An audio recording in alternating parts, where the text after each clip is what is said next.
First, I would like to send my condolences to Marion's family and friends, and a guy that I'm going to truly miss. Had opportunity to coach him for several years. Unbelievable person. The guy showed up every day, had a smile on his face, came to work.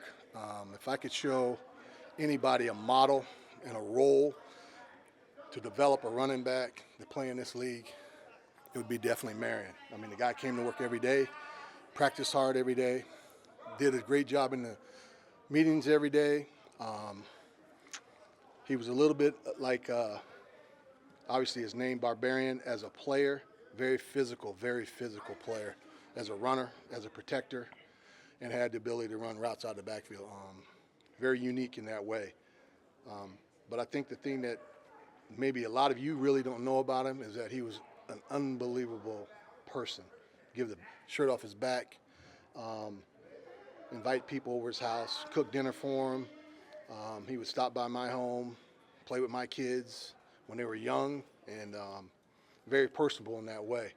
He was very shy when he got to doing what I'm doing right now, but one-on-one was very, very entertaining to talk to. Um, hadn't really spoke to him in recent years, besides when I just first got back, but the man I'm going to remember is the guy I coached, how he came in this building every single day, what he meant to his friends and what he meant to me, the guys he played with, and the determination to try to make everyone a little bit better person. It's my understanding the organization had been in touch with him in recent years. Do you know anything about that and why that was? I have no idea about that. I just know I've spoken to him several times since I left.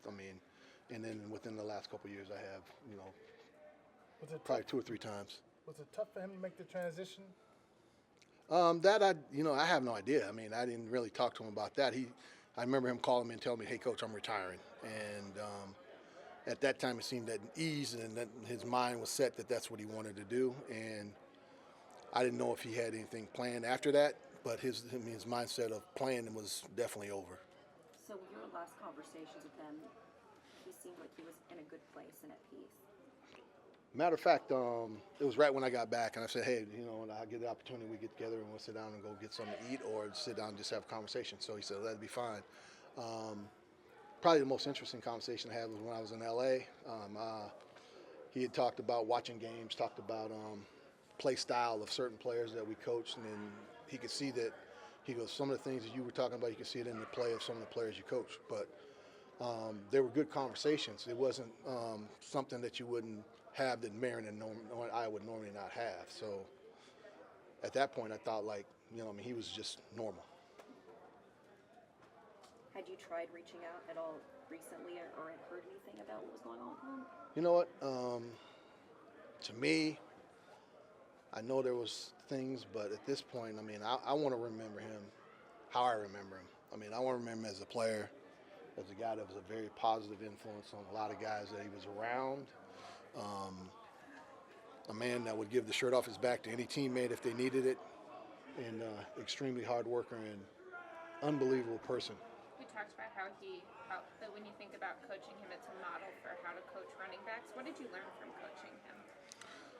First and foremost is not everybody is probably as humble as he is. I remember when I first got here, there were two guys, and we talked about how we were going to rotate the backs. And obviously, the first thing he said is, "Listen, coach, whatever you want me to do, I'm going to do."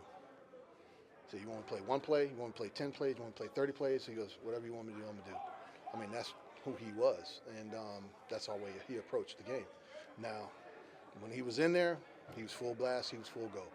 But that was him. He wasn't going to say, "This is about me." He didn't want you to compliment him on what he did. He felt that that's what he was supposed to do. So I think that's something that, a lot of young guys could benefit from, because, if you just go and do your job and do what's asked and work hard, then obviously success comes. How much did you stop in the tape and show players coming behind him?